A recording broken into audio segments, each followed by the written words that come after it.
दीपक रावत हमारे साथ रिपोर्टर हमारे जुड़े हुए हैं जो इस पूरे मामले पर नजर रखे हुए हैं। दीपक रावत, आबकारी की जो पॉलिसी है उसके कागज लेकर सिरसा साहब बैठे हुए हैं, वो 12% कमीशन की बात कर रहे हैं। आपने भी वो पढ़ा होगा, वार पलटवार भी आप सुन ही रहे हैं, क्या आपके पास जानकारी?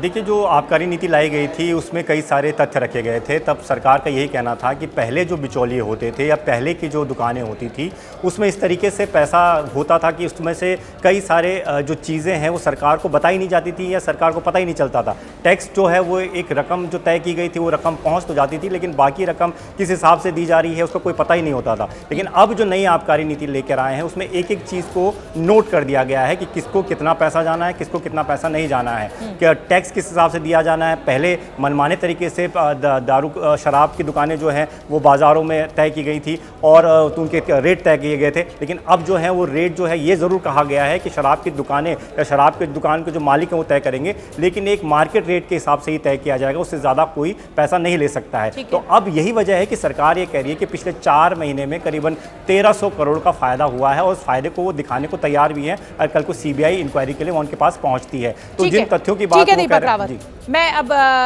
दिलीप पांडे का रुख कर लेती हूँ। दिलीप पांडे, अगर ये इतना साफ सुथरा है सब कुछ, आपके खुद के चीफ सेक्रेटरी की रिपोर्ट पर ये सिफारिश की गई है, एलजी साहब ने खुद कोई इंक्वायरी नहीं की है और चीफ सेक्रेटरी जो होता है वो तो मुख्यमंत्री को रिपोर्ट करता है, तो फिर ये इसको कैसे समझे?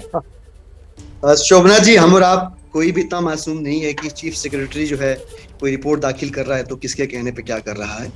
हकीकत सच्चाई है, उसको हमको समझना पड़ेगा। मैंने आपको शुरू में बताया, इन्होंने एमएलए जेल में डाले, फिर भी जनता ने विश्वास नहीं किया। इनके बेसिर पर के आरोपों पे इन्होंने मंत्री जेल में डाले, फिर भी जनता विश्वास नहीं कर रही है और जनता आगे भी विश्वास नहीं करने वाली है। ये जो करने की कोशिश कर रहे हैं वो एक ही चीज करने की कोशिश कर रहे हैं कि भारतीय जनता पार्टी के सामने कोई और पार्टी खड़ी ना हो जाए। मतलब दिल्ली के बाद पंजाब, गुजरात, हिमाचल, मध्य प्रदेश, कर्नाटक, जहां जहां आम आदमी पार्टी जा रही है उसको सफलता हासिल हो रही है कम या ज्यादा तौर पे।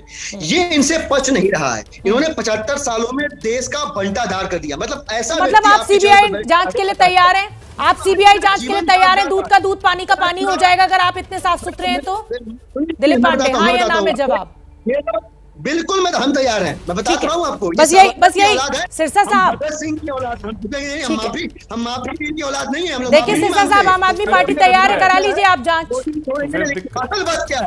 असल बात ये है कि मोदी जी तो केजरीवाल जी दिक्कत क्या है अभी? अगर तैयार हैं तो देखिए, अगर ये तैयार हैं तो दिक्कत क्या, फिर इतना चिल्ला क्यों रहे हैं?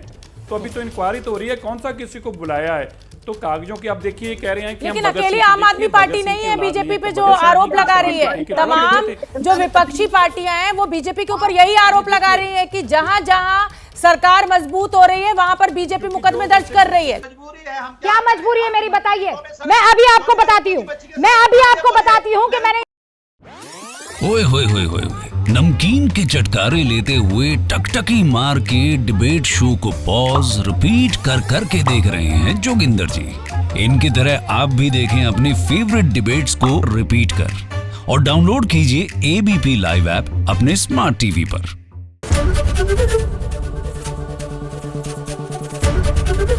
एबीपी न्यूज आपको रखे आगे।